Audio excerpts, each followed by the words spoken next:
Yo, welcome back to Peter on Pole. My name's Peter, back in pole position, here to talk about Ferrari, the Scuderia Ferrari for the 2020 season.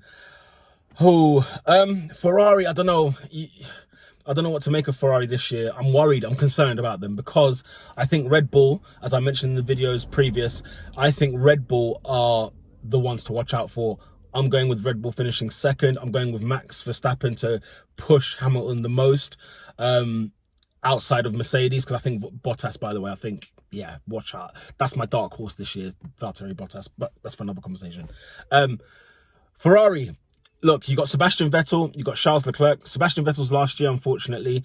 I'm gutted about that. I'm gutted that he's leaving Ferrari. I haven't been his biggest fan, funny enough. I haven't really been his biggest fan, but I'm gutted that he is leaving Ferrari. You got Charles Leclerc, who had an impressive year last year. He was really, really good, really, really quick. Got some wins under the belt as well. Won the big one at Monza, which Ferrari, if you're a Ferrari fan, winning it in Monza is the thing. It's the deal.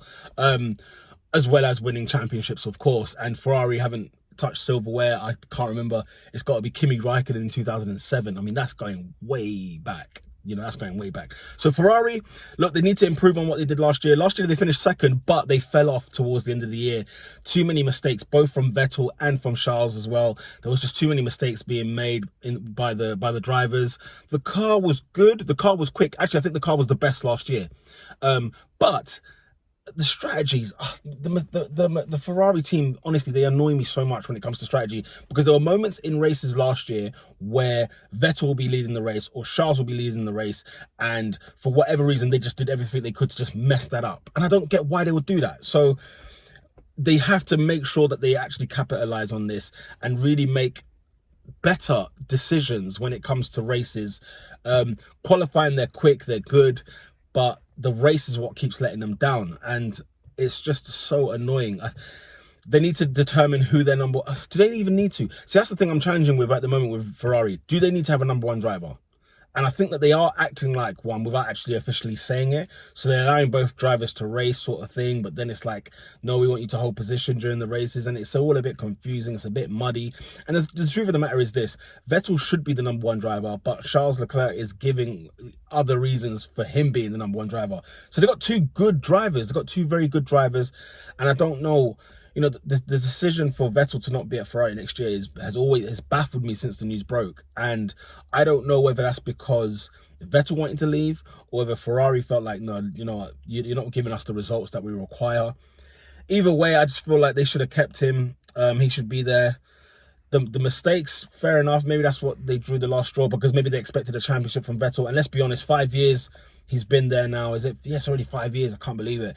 And, you know, he hasn't really provided the trophy that they were looking for, that Ferrari were looking for. So maybe, you know, maybe it seems harsh. Formula One is a harsh sport. You know, it's brutal. It's all about the points. It's all about performance. It's all about titles. So you need to win in order to keep your seat. And I wonder what kind of Vettel we get this year. I would love it. I'm not a Ferrari fan, but mate, I would love it if Vettel won the championship and just stuck it up Ferrari and said, there you go, you can take your championship, I'm out of it, sort of thing. That would be brilliant. I'd love that. I'm all for it. It's entertaining as hell, so I'm good for it. But you know, he finished fifth last year, Vettel. Charles finished fourth, so that kind of tells you, you know, in terms of performance, what they've been expecting. And I wonder when Kimi Raikkonen, I'm the biggest fan of, but when he was at Ferrari, he obviously wasn't giving Vettel that push. Whereas Leclerc is giving Vettel a run for his money.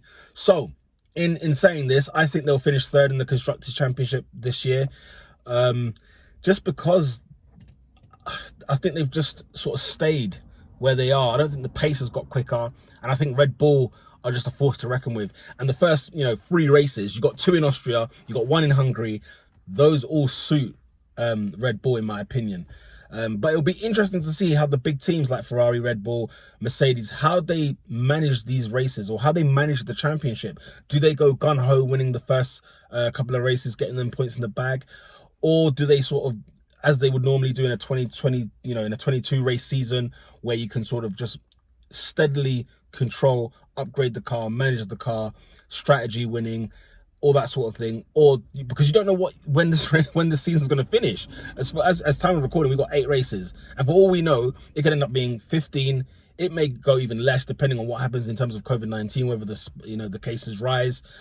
Anything can happen. Anything and everything can happen. So Ferrari might have to play hardball on the first couple of races, because it doesn't necessarily suit their style as much.